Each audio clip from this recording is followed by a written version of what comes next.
안녕하세요. 컨설팅의 김태훈입니다. 소비시장의 새로운 주축으로 떠오르는 세대죠. 바로 잘파 세대인데요. 아날로그보다 디지털에 익숙한 잘파 세대가 콘텐츠 소비 문화를 어떻게 바꾸고 있는지, 또 그들이 만드는 새로운 트렌드는 어떤 것인지 함께 이야기 나눌 분 모셨습니다. 안녕하세요. 안녕하세요. 저는 대학내일 20대 연구소 호영성입니다. 세대 연구와 트렌드 연구 하고 있습니다.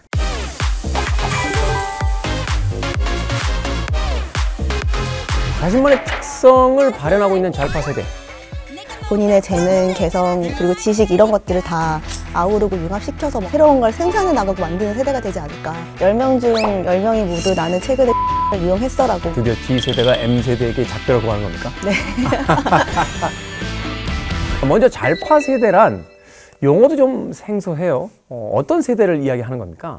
G세대와 알파세대를 이제 같이 부르는 합성어라고 볼 수 있습니다. 드디어 G세대가 M세대에게 작별하고 가는 겁니까? 네. 근데 밀레니얼 세대가 기성세대가 되고 있어가지고. 네. 네. 그렇다면 G세대는 우리가 좀 이해를 하겠는데 알파세대는 어떤 세대를 의미하는 건가요? G세대 같은 경우는 90년대 중반 출생부터 2010년 초중반 출생까지를 보고, 네. 알파 세대는 2010년대 초반부터 2020년대 초중반까지를 보고 있는데, 사실 알파 세대의 특징을 뭐 어떻다라고 얘기하기에는 아직은 조금 섣부른 감은 있어요. 왜냐하면 이 친구들 대부분이 아직까지는 아동기 유아기이고, 그래서 연구 대상으로 하기에는 아직 조금 어린 세대다라고 할 수 있습니다. 영유아까지도 이제 세대로 어떤 특정한 용어를 가지고 이제 세대를 나눈다. 분명히 거기에 대한 이유가 있겠죠. 아마도 이 잘파 세대가 가지고 있는 어떤 특징이 있기 때문에.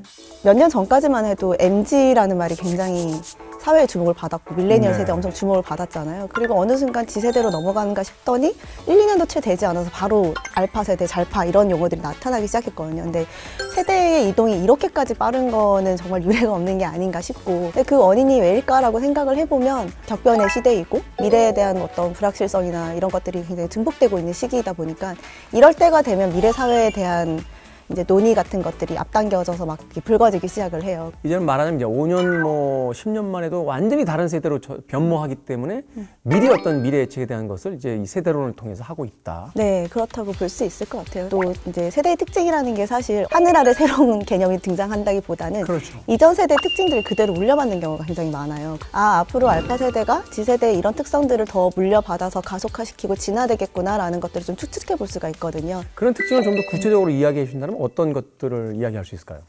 AI에 익숙하고 디지털, 아날로그를 사실 거의 경험한 적이 없는 세대라고 할 수 있죠.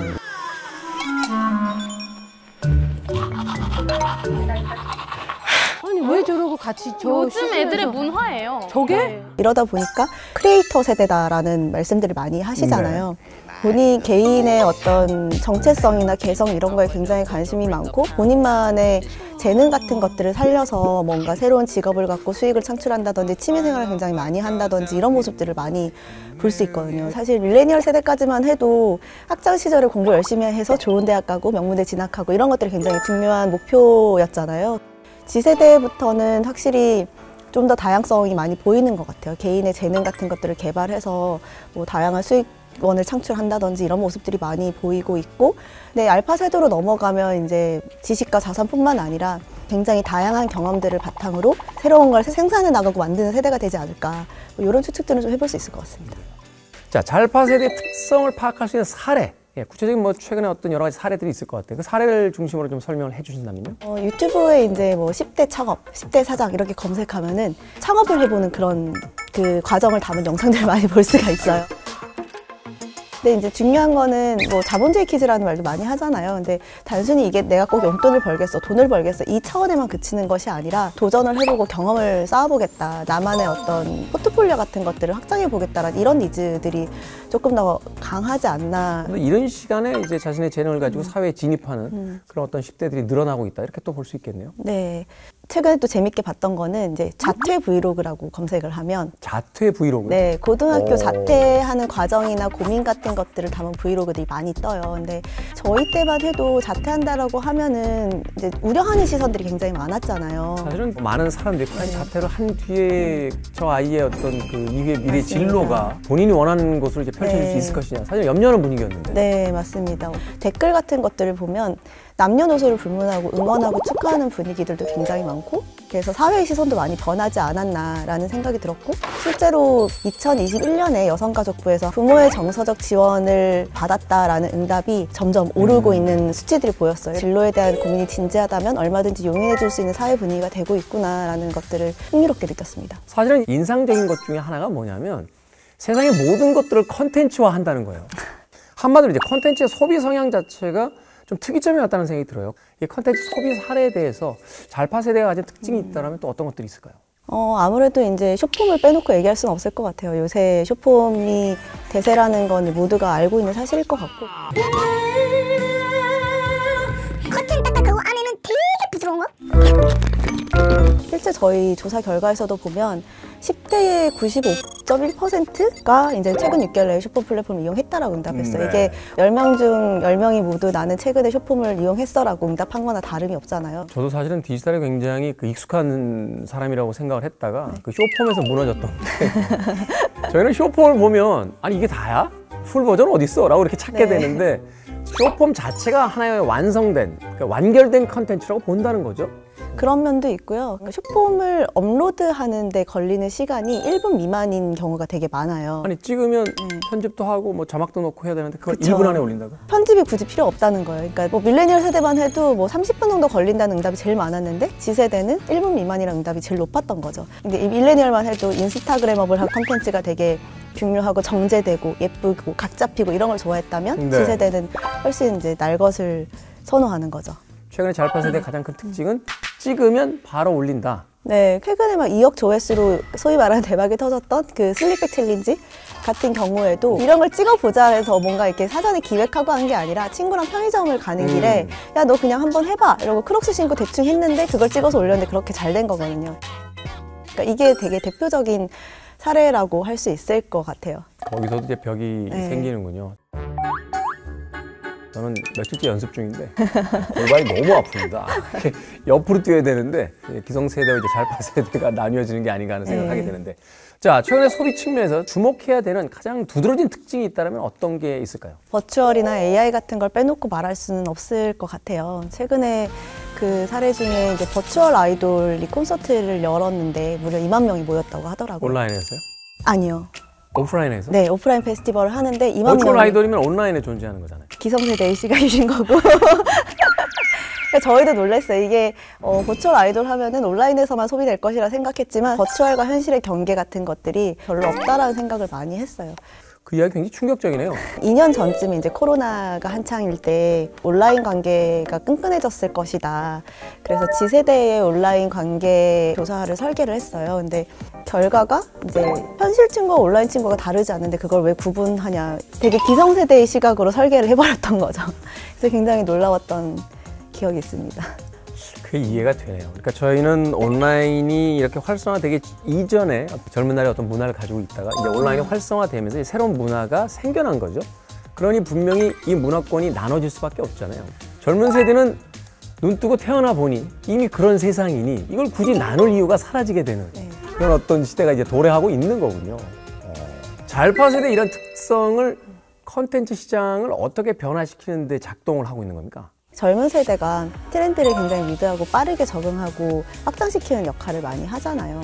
근데 AI 서비스나 이런 것들도 이제 아마 잘파 세대가 가장 많이 활용하고 때로는 그걸 이용해서 새로운 창작물 같은 것들도 많이 만들어내면서 이 시장을 확장시키는데 그 앞장서지 않을까라는 생각은 있어요. AI 프로필 사진 이런 거 그거 만들어주는 앱이라든지 이런 서비스들도 많이 인기를 끌고 있는데 미국 고등학생 사진 버전 맞습니다. 다 프로필 뒤덮였었잖아요. 네, 이어북이라고 해서 이제 그런 것도 출시가 되면 이제 잘파 세대가 가장 먼저 갖고 놀고 그 다음에 이제 다음 그 윗세대로 점점 이렇게 전파되고 이런 모습들 많이 볼 수가 있는 것 같아요. 사례 중에 하나가 작곡가 지망생이 평소에 좋아하던 이제 빅뱅의 목소리를 학습을 시킨 거예요. 그래서 본인이 작곡한 그 음원에다가 그 목소리를 입혀가지고 이제 AI 커버곡이라고 해서 내놨는데 그게 기존의 빅뱅 팬들한테 굉장히 열렬한 반응을 얻었거든요. 진짜 빅뱅이 컴백한 것 같아. 바로 이런 특성들이 하나의 이제 컨텐츠 시장에 이제 직접적인 영향을 주기 시작하고 있다. 자, 자신만의 특성을 발현하고 있는 잘파 세대. 이들의 소비에도 이제 철학이 있다 하는 이야기가 있습니다. 저희가 조사를 해보면 확실히 이제 인권이나 동물권 이런 거에 대한 관심이 높다는 그 수치가 실제로 나오는 경우들이 많이 있거든요. 인권이나 동물권. 어떻게 보면 이제 되게 인류 보편적 가치인 거죠. 네. 살아온 시대적 배경 이런 게 다르다 보니까 다를 수밖에 없다라고 보여지는데 예를 들어 86세대 같은 경우는 민주화라든지 이런 게 되게 당면한 문제였을 거고 10년 전에 밀레니얼 세대가 20대였을 때만 해도 어떤 갑질이나 불평등이나 이런 사회 부조리 같은 이슈들이 되게 불거지면서 그런 거에 관심을 되게 많이 가졌었거든요. 근데 지금 보면 환경 문제 같은 것들에도 되게 관심이 많고 동물권에 대한 관심이 많은 것도 결국은 본질적으로는 이제 그런 생존과 환경 이런 거에 대한 관심인 것 같아요. 그래서 그런가요? 비건 식당도 굉장히 많이 늘어나던데. 맞아요. 5번 중에 한 번이라도 비건을 소비하자, 그렇게 해서 기여하자, 약간 이렇게 가벼운 비건을 실천하고 추구하는 이들이 많아진 것 같아요. 멋진데요? 그 방식은? 그러니까 말하자면 우리가 모두가 사회복지사가 될 필요는 없다. 네. 힘든 사람들 위해 간혹 기분을 할 수 있지 않느냐. 그런 게 이제 지세대가 갖고 있는 유연성인 것 같아요. 남들처럼 하고 있지 않아서 쿨한, 물론 이제 다 과거의 제 용어들입니다. 저희들이 썼던 이제 80년대 용어들. 남들과는 다른 쿨한 것이 소위 이제 새로운 어떤 트렌드가 되는 역전의 현상, 일종의 뭐 역설의 어떤 마케팅 뭐 이런 네. 것들이 이제 존재할 수 있겠네요. 네. 마케팅이라든지 기업 운영의 방향을 어떤 식으로 잡아야 될까요? 정말 이제 마케팅 하기가 너무너무 힘들어진 시대인 것 같아요. 예전에는 마케팅 하면 일단은 나의 브랜드나 제품을 어떤 소비자 그룹한테 타겟팅을 해야 할 것인가에서 출발이 됐었잖아요. 그러면 이제 고객 세그멘테이션 작업을 하거든요. 나의 고객이 어떤 라이프 스타일 갖고 있고 어떤 페르소나를 갖고 있고 이거를 규정하는 거에서부터 시작을 했는데 이제는 개인화가 너무 극대화되다 보니까 이걸 규정할 수가 없어진 거예요. 그러니까 전통적인 고객 세그멘테이션 자체가 이제 의미가 없어지는 거죠. 그러다 보니까 이제 소위 말하는 국민템, 대세템 이런 것들도 되게 많이 없어지는 시대가 온 것 같아요. 이제. 말하자면 이제 기업 입장에서는 대규모화된 생산을 할 수가 없는 네. 그런 시대로 가고 있다. 네, 저런 사람들 너무 마이너한 사람들이잖아, 아웃라이어잖아 라고 치부했던 그런 사람들이 지금은 트렌드 세터거든요. 트렌드가 이 사람들한테서 출발을 하는 거예요. 그래서 최근에 좀 재미있는 마케팅 사례 같은 것들을 보면은 소수만을 위해 뭔가 게재한 어떤 신문 광고라든지. 네. 사실 신문 광고는 되게 옛날 그거지 요즘 인기 있는 매체가 아니잖아요. 근데 소수를 타겟팅하기 위해서 오히려 신문이라는 매체를 활용한다거나 이런 이제 발상의 신문을 전환. 보는 사람들 자체가 극소수니까 네. 종이신문. LG 트윈스가 이번에 29년 만에 우승을 했는데 그 다음날 스포츠 신문이 완판됐다는 거예요. 과거에는 이제 주목받지 못했던 그런 마이크로 트렌드, 소수만 하고 있는 어떤 행위들 이런 것들을 잘 관찰하고 거기서 어떤 힌트를 얻어내는 것들이 이제 점점 중요해지는 것 같아요. 자, 오늘은요 새로운 소비 문화를 만들어 가고 있는 잘파 세대에 대해 이야기를 나눠봤습니다. 컨텐츠 시장뿐만이 아니라 소비 시장에서도 트렌드 분석은 필수적으로 여겨지고 있죠. 세밀한 트렌드 분석으로 잘파 세대뿐만이 아니라 전 세대가 함께 즐길 수 있는 컨텐츠를 만들어 나가길 응원하면서 오늘 콘서팅 여기서 인사드리겠습니다. 나와주셔서 감사합니다. 감사합니다.